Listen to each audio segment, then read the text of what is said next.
জ্ঞানী মানুষরা সমুদ্রের মতো হয়, তাদের ভিতরে অনেক জ্ঞান থাকে, কিন্তু তারপরেও তারা শান্ত থাকে, বিনয়ী থাকে। আর যাদের ভিতরে সম্পদ কম তাদের লাফালাফি বেশি। কথা বুঝতে পারছেন? সাগর এত শক্তিশালী হওয়া সত্ত্বেও আপনি তার সামনে গিয়ে দাঁড়ালে সে আপনার পা ধুয়ে দেয়। আল্লাহ বিনয়ী মানুষ এমনই হয়, অনেক শক্তিশালী হওয়া সত্ত্বেও, সম্পদশালী হওয়া সত্ত্বেও তারা আপনার পা ধুয়ে দিক। অনেক শেখার আছে, অনেক কিছু। সাগর সম্পর্কে অনেক আয়াত আছে কোরআনে। যখন সাগরে নৌযান চলাচল করে তখন আল্লাহ পাক যদি ঝড় ঝাপটা দেন, প্রাকৃতিক কোনো বিপর্যয় দেন, তাহলে মানুষ মুখলেস ভাবে আল্লাহকে ডাকা শুরু করে। যখন সে সেখান থেকে উদ্ধার পায়, আল্লাহ পাক উদ্ধার করে দেন, বিপদ থেকে বাঁচিয়ে দেন, আবার সে আল্লাহর সাথে শিরক করা শুরু করে। এই আয়াতগুলো সূরা ইউনূসের মধ্যে আছে।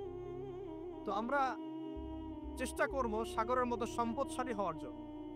সম্পদশালী ভিতর থেকে, ভিতরে সম্পদ থাকবে, যেমন ভিতরে জ্ঞান থাকবে, কিন্তু বাইরে বিনয়ী ভাব থাকবে। সাগরের মধ্যে পা ধুয়ে দেওয়ার মানসিকতা থাকতে হবে। এবং যখন সে আল্লাহর হুকুমে গর্জন প্রদান করা শুরু করে, তখন কিন্তু সামন পিছন সব ভাসিয়ে নিয়ে চলা।